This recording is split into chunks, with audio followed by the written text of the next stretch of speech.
Assalamualaikum warahmatullahi wabarakatuh. Perkenalkan, nama saya Isra Nurrahayu dengan NIM E1W122101 dari kelas B dengan jurusan Teknik Informatika Fakultas Teknik.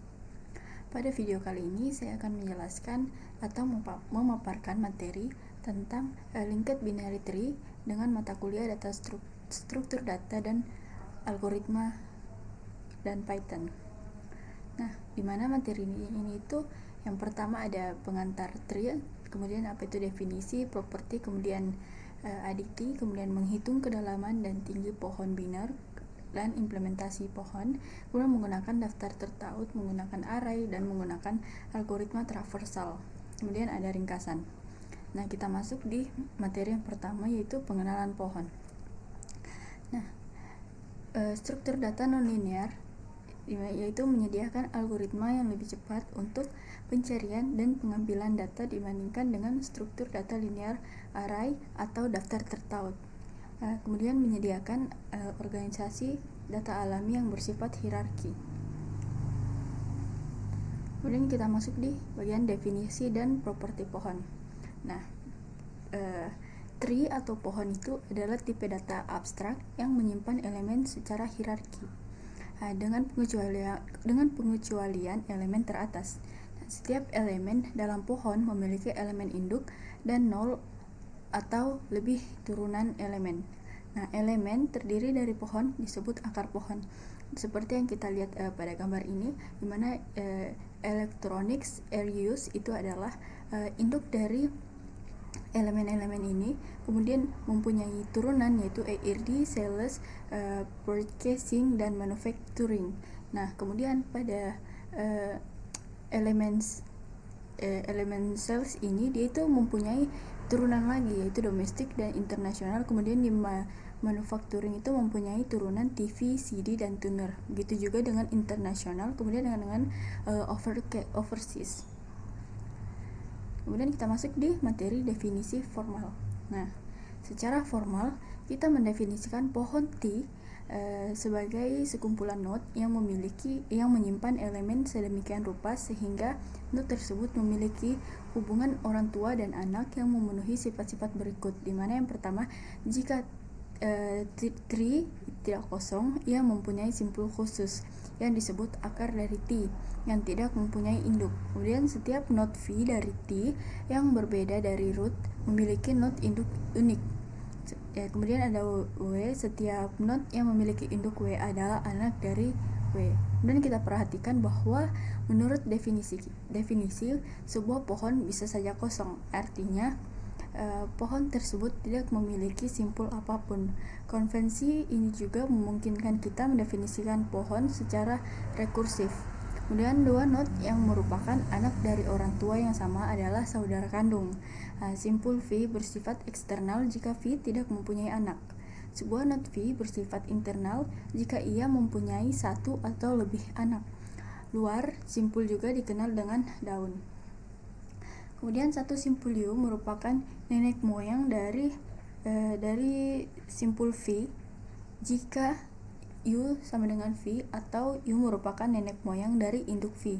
Sebaliknya, kita katakan bahwa simpul V adalah turunan dari simpul U jika U merupakan nenek moyang dari V. Nah, kemudian ada sisi T juga, itu adalah sepasang simpul U dan V, sehingga U itu adalah anak dari V atau sebaliknya. Kemudian ada jalur T. Nah, jalur T itu adalah rangkaian node sedemikian rupa sehingga setiap dua node yang berurutan dalam rangkaian tersebut akan membentuk sebuah sisi. Contohnya, pohon yang berdekatan berisi jalur CIS 252, project, demos, dan market. Kemudian sebuah pohon jika terdapat urutan linear yang bermakna di antara anak-anak dari setiap node. Seperti ini, misalnya yang disebutkan tadi, jalur T itu yang berisi jalur CS 252, project, demos, dan market. Jadi 252 project, demos, dan market. Nah, kemudian ada hierarki pewarisan untuk memodelkan berbagai abstraksi dan implementasi struktur data pohon. Kemudian ada pohon ADT. Nah, kita mendefinisikan ADT itu adalah pohon menggunakan konsep posisi sebagai abstraksi untuk simpul pohon. Sebuah elemen disimpan di setiap posisi, dan posisi memenuhi hubungan induk anak yang menentukan struktur pohon. Objek posisi untuk pohon mendukung metode ini, di mana yang P elemen itu mengembalikan elemen yang disimpan di posisi P. Kemudian pohon ADT kemudian mendukung metode pengakses berikut, di mana yang pertama itu ada T-root, yaitu mengembalikan posisi akar pohon T atau tidak ada jika T itu kosong. Kemudian ada T is root itu mengembalikan true jika posisi P adalah akar dari pohon. Kemudian pohon T. Kemudian ada T parent, itu mengembalikan posisi induk dari posisi P atau tidak ada jika P itu adalah akar dari T. Kemudian ada T num children, itu mengembalikan jumlah anak posisi P. Kemudian ada T children, itu menghasilkan iterasi anak-anak dari posisi P. Kemudian ada T is left, itu mengembalikan true jika posisi P tidak diturunkan. Kemudian ada length, itu mengembalikan jumlah posisi dan juga elemen yang terdapat di pohon. Kemudian ada T is empty, itu mengembalikan true jika pohon T itu tidak berisi posisi apapun. Kemudian ada T possession, itu menghasilkan iterasi semua posisi pohon T. Kemudian iter T itu menghasilkan iterasi semua elemen yang disimpan dalam pohon T. Kemudian itu ada bagian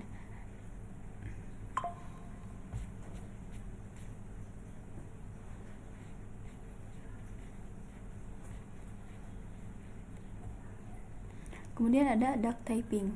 Nah, duck typing itu adalah cara pemrograman di mana suatu objek diluruskan ke suatu fungsi atau metode yang didukung semua tanda tangan metode dan atribut yang diharapkan dari objek tersebut pada saat runtime.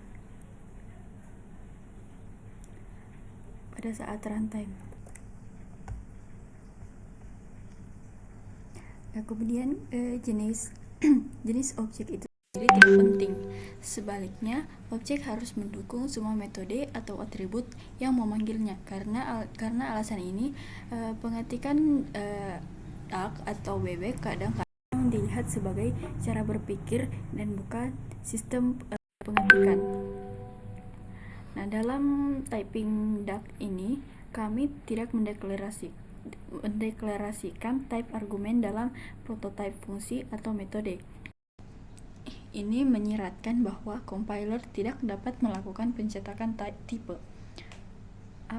Apa yang benar-benar penting adalah jika objek tersebut memiliki metode atau atribut tertentu pada saat runtime. Kemudian kata ini berasal dari yaitu jika ia berjalan seperti bebek, berenanglah seperti bebek, dan berkuak seperti bebek, kemungkinan besar ia adalah bebek. Bahkan entitas non-bebek yang berlaku seperti bebek dapat dianggap bebek karena penekanannya pada perilaku. Dan analogi untuk bahasa komputasi, jenis suatu objek tidak penting asalkan berperilaku seperti itu. Nah, sekarang kita masuk di materi kelas basis abstrak untuk struktur data pohon. Nah, kami mengikuti pengetikan bebek atau typing duck dengan menyediakan kelas dasar abstrak dan beberapa subkelas konkret yang diawali dari kelas dasar ini. Nah, kelas dasar terdiri yaitu kelas posisi bertingkat dengan metode abstrak. Beberapa metode konkret yaitu yang pertama ada isRoot, isLeaf, dan isEmpty. Nah, tidak ada instance langsung yang dibuat untuk abstrak kelas. Nah, di sini bisa kita lihat ada contoh-contoh kelasnya. Sekarang kita coba buat di Visual Studio Code.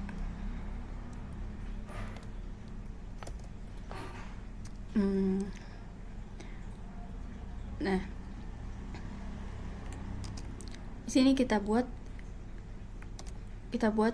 menu baru. Di sini kita kasih nama struktur data.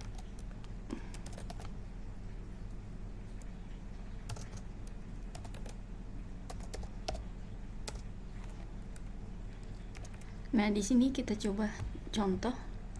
Dimana yang pertama itu ada class tree, yaitu pohon utamanya seperti ini. Kemudian di dalam class tree itu ada class position. Setelah class tree kita buat class position.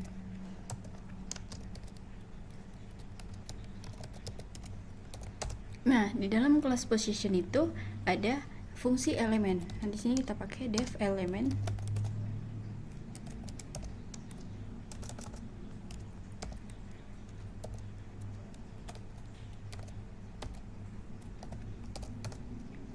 Kemudian ada def ik.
Nah, di dalam contoh ini tuh dia memiliki dua kelas, dimana yang pertama itu ada class tree dan ada class position. Nah, dimana di dalam class position ini dia itu memiliki beberapa fungsi, dimana fungsi yang pertama itu ada def element, kemudian ada def key, kemudian ada def ni, kemudian ada def root, nah kemudian ada def parent, kemudian def children, kemudian def len, kemudian is root, is left, dan is empty. Seperti itu.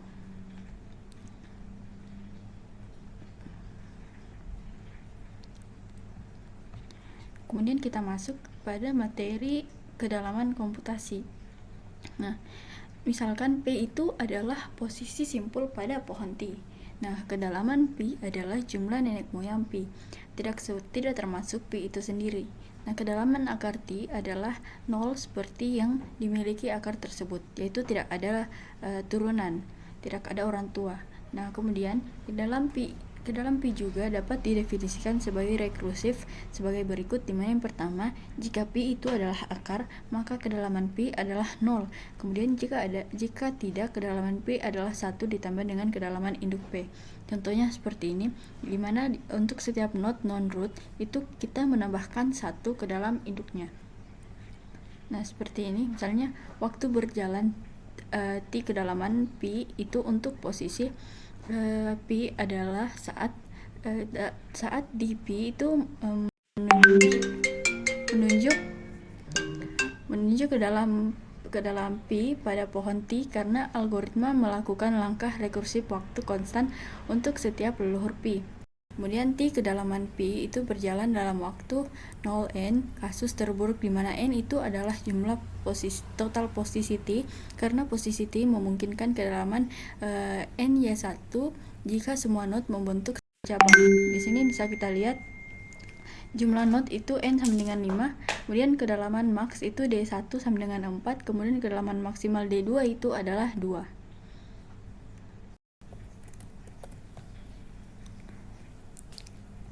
Nah, sekarang kita masuk di bagian menghitung tinggi.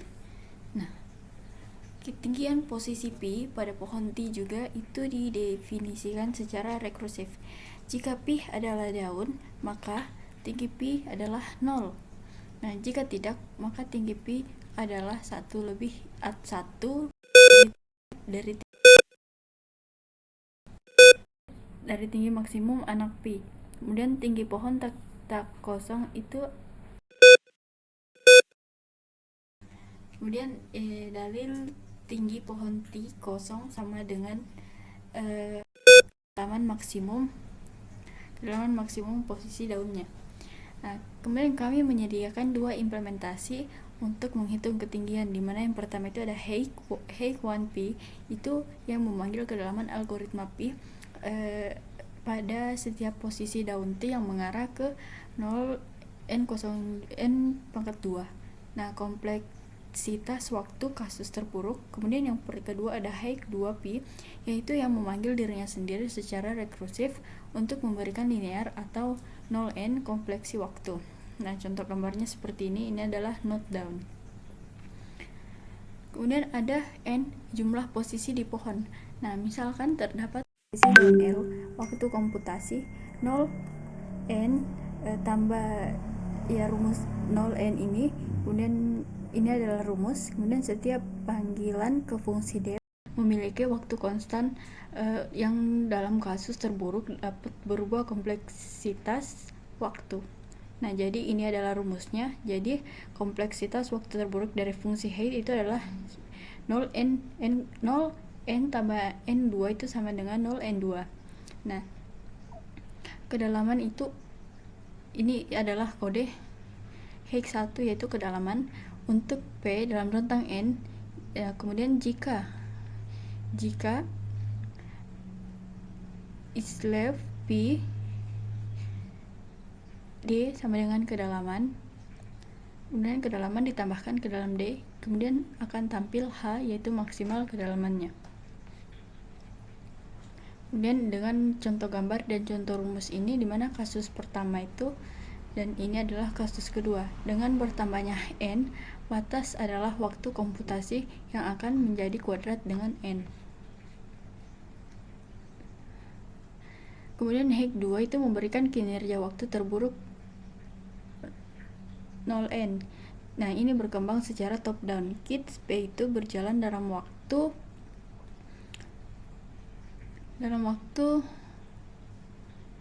di mana menunjukkan jumlah anak dari P. Kemudian Hake2 itu menghabiskan 0 CP tambah 1 atau di waktu masing-masing posisi P untuk menghitung maksimum. Jadi waktu berjalan keseluruhannya yaitu dengan menggunakan rumus ini.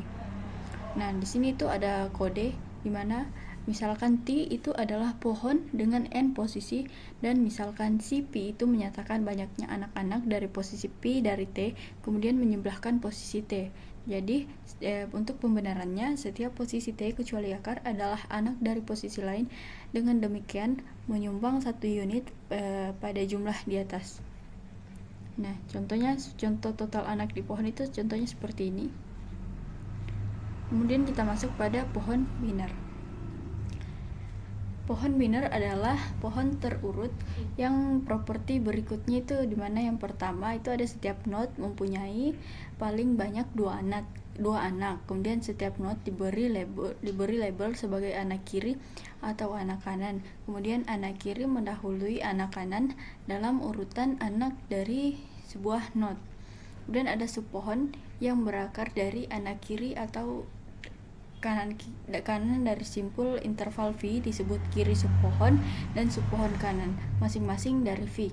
Kemudian pohon biner dikatakan layak di setiap not mempunyai 0 atau 2 anak. Pohon seperti ini juga disebut sebagai pohon biner penuh. Jadi dalam pohon biner yang tepat, setiap not internal memiliki tepat 2 anak. Pohon biner tidak tepat berarti tidak tepat. Contohnya, pohon keputusan itu adalah pohon biner yang diperoleh dengan menentukan hasil berdasarkan serangkaian pernyataan ya atau tidak. Kemudian ada ekspresi aritmatika dapat direpresentasikan dengan pohon biner yang menghubungkan daun dengan variabel dan konstanta dari not internal adalah operatornya. Nah, di sini ada contoh pohon keputusan dan contoh pohon biner. Kemudian definisi pohon biner rekursif itu pohon biner kosong atau terdiri dari, dimana yang pertama sebuah simpul R disebut akar dari T yang menyimpan sebuah elemen. Kemudian pohon biner itu mungkin kosong disebut sub pohon kiri dari T. Kemudian sub biner mungkin kosong disebut sub pohon dari T. Kemudian pohon biner ADT sebagai anak data abstrak. Pohon biner merupakan spesialisasi pohon yang mendukung 3 metode pengaksesan tambahan, di mana yang pertama itu ada T-left, di mana T-left itu mengembalikan posisi yang mewakili anak kiri P, atau non-if jika P tidak punya anak kiri.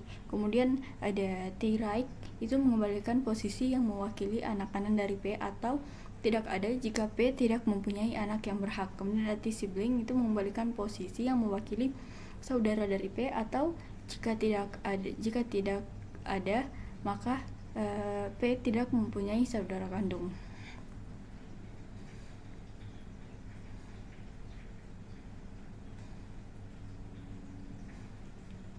Kemudian kita masuk pada implementasi kelas basis abstrak dan pohon biner. Mana kelas itu ya, di kelasnya itu binary tree masih bersifat abstrak. Ia mewarisi semua properti dari kelas tree, misalnya parent, isleaf, dan root, dan lain-lain. Kemudian menyediakan 2 deklarasi untuk 2 abstrak baru metode, dimana yang pertama itu kiri P, itu posisi ada left P untuk posisi anak kiri P, kemudian ada right P untuk posisi anak kanan P. Kemudian menyediakan implementasi konkret dari 2 metode, dimana yang pertama itu T-sibling atau saudara kandung anak lain dari orang tua. Kemudian ada kids P, yaitu generator untuk anak-anak yang diturunkan dari sebuah node. Sekarang kita coba buat seperti yang di video, yang di PDF. Di sini kita buka lagi. Nah,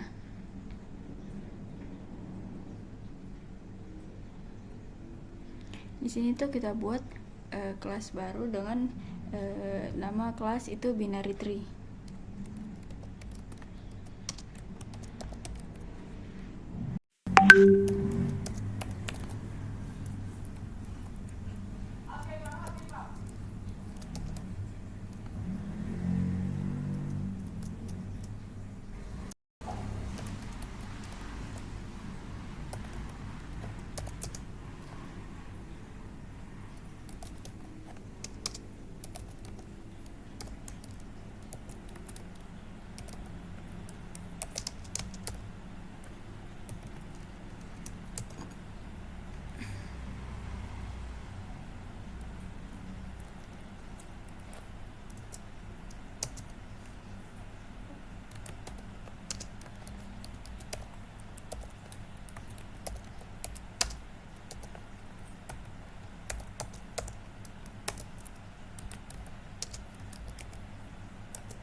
Contoh codingannya itu seperti ini.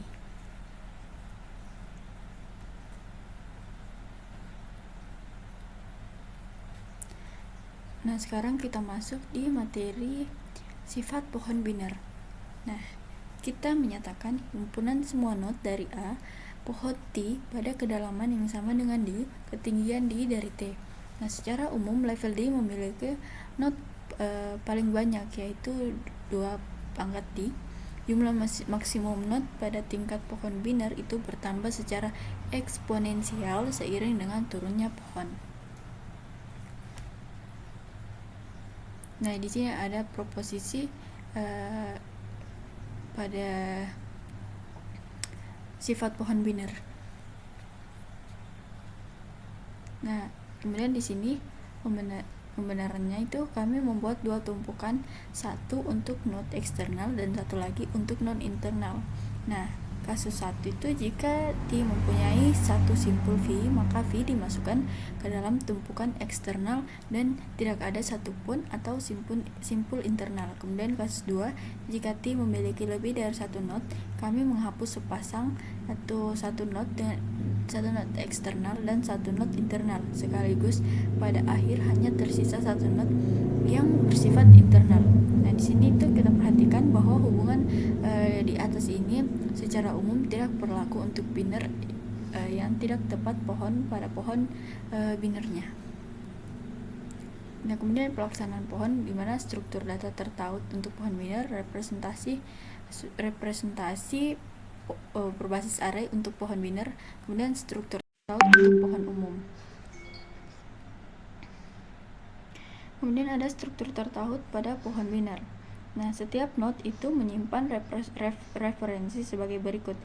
Pertama itu ada elemen disimpan pada posisi P, kemudian node anak kiri, kemudian node anak kanan, kemudian ada simpul induk. Kemudian pohon T memelihara 2 variabel, di mana variabel yang pertama yaitu untuk menyimpan referensi ke node akar, kemudian yang kedua ukuran variabel yang mewakili jumlah total node dari T. Nah, sekarang kita masuk di implementasi Python dari struktur pohon biner tertaut, di mana yang pertama sebuah subkelas dari kelas binary tree. Nah, di sini ini mendefinisikan 2 kelas bersarang, di mana yang pertama kelas node itu non public untuk kita wakili node. Kemudian ada kelas posisi atau position itu public yang membungkus node diwarisi dari kelas tree position. Kemudian untuk menyediakan 2 metode utilitas berikut, di mana yang pertama itu validasi utilitas untuk memeriksa dengan kuat validasi posisi tertentu untuk membukanya. Kemudian yang kedua ada utilitas make position untuk membungkus node sebagai posisi untuk kembali ke pemanggil. Kemudian ada operasi untuk memperbarui linked binary tree, dimana yang pertama itu ada T add root, kemudian ada T add left, kemudian ada T add right, T replace, T delete, dan T attack. Nah, sekarang kita coba buat menggunakan Visual Studio Code sesuai dengan kode yang ada di PDF ini. Nah, sekarang kita langsung saja masuk pada pengimplementasiannya di Visual Studio Code.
coba.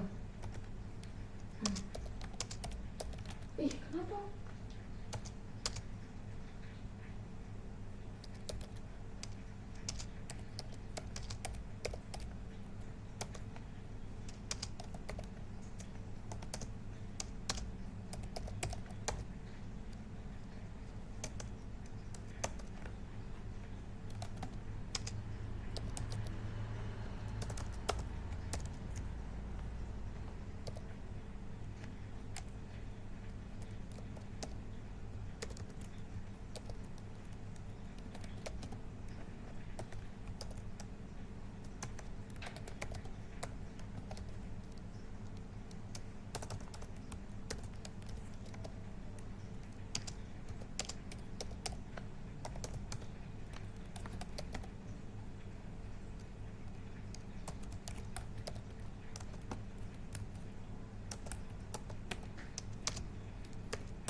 dulu.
Nah, jadi kode ini tuh adalah implementasi dari struktur data tree menggunakan Python dengan pendekatan linked binary tree.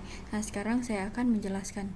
Nah, pertama itu yang paling atas itu ada kelas tree. Nah, di mana kelas ini tuh merupakan kelas abstrak yang mendefinisikan antarmuka atau kontrak atau struktur data pohon.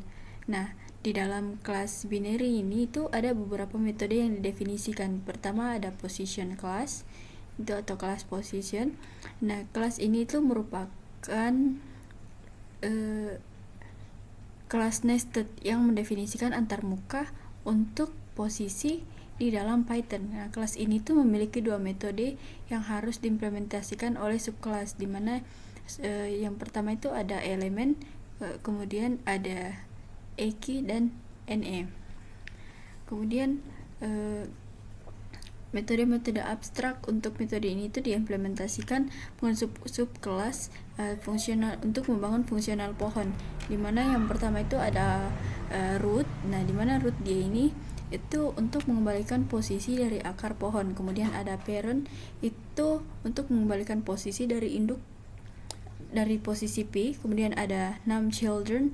Nah, dia itu untuk mengembalikan jumlah anak pada posisi P. Kemudian ada children. Nah, children itu gunanya untuk menghasilkan generator yang memberikan semua anak dari posisi P. Kemudian ada len. Nah, dia itu mengembalikan jumlah elemen nodes dalam pohon.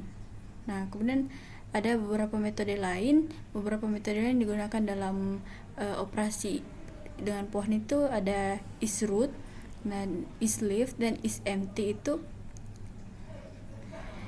dia gunanya untuk memeriksa apakah suatu posisi merupakan akar, daun, atau apakah pohon itu kosong. Kemudian ada fungsi depth, di mana fungsi depth itu mengembalikan ke dalam posisi P dalam menggunakan pohon. Kemudian ada hake1 dan hake2 itu metode internal yang digunakan untuk menghitung tinggi pohon. Kemudian ada hake, itu dia untuk mengembalikan tinggi pohon dimulai dari posisi P, dari posisi P. Kemudian kita masuk pada kelas binary tree. Nah, pada kelas binary tree ini merupakan turunan dari kelas tree dan menambahkan beberapa metode spesifik untuk pohon biner, di mana itu ada left dan right, di mana left dan right itu mengembalikan posisi dari anak kiri dan anak kanan dari posisi P. Kemudian ada sibling, yaitu untuk mengembalikan posisi dari saudara atau anak kandung dari posisi P. Nah, kemudian ada kelas linked.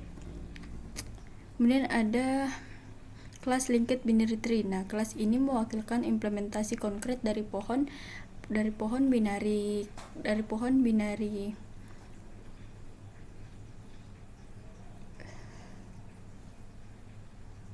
biner menggunakan representasi linked berbasis node.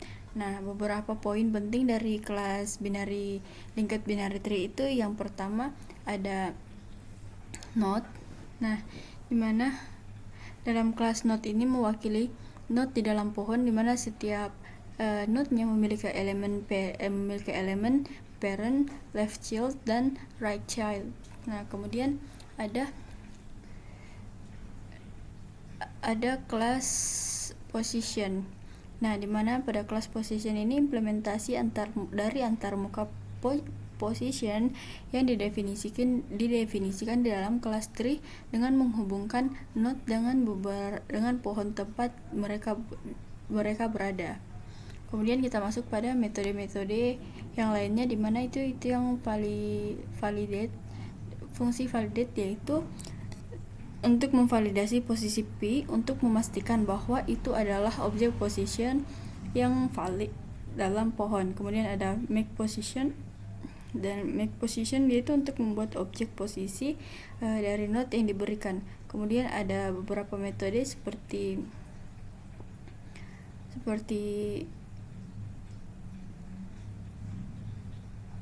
add root, kemudian ada add left, kemudian ada add right, kemudian ada replace, dan ada delete, dan kemudian ada beberapa metode lainnya untuk mencetak dan mengecek struktur pohon seperti print children, kemudian string, kemudian ada delete, kemudian ada attach, T1 dan T2. Itu untuk menggabungkan dua pohon sebagai anak kiri dan anak kanan pada posisi P. Nah, sekarang kita coba run. Nah, maka tampilannya akan seperti ini.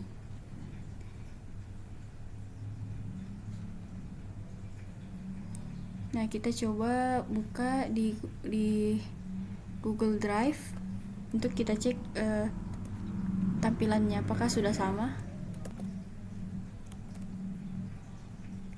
Nah, kita lihat di sini hasilannya.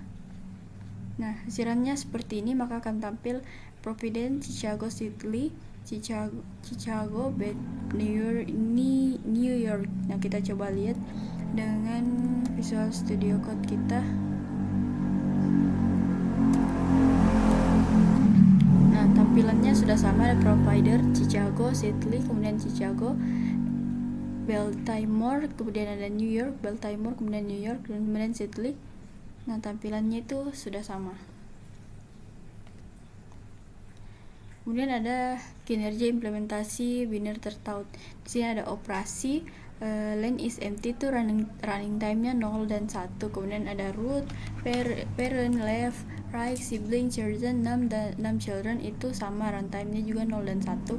Kemudian ada is root, is left, itu runtime-nya 0 dan 1. Kemudian dp itu runtime-nya 0 di dp ditambah 1. Kemudian hik ada runtime-nya 0 dan n. Kemudian add root, add left, dan add right, replace, delete, dan attack itu runtime-nya 0 dan 1.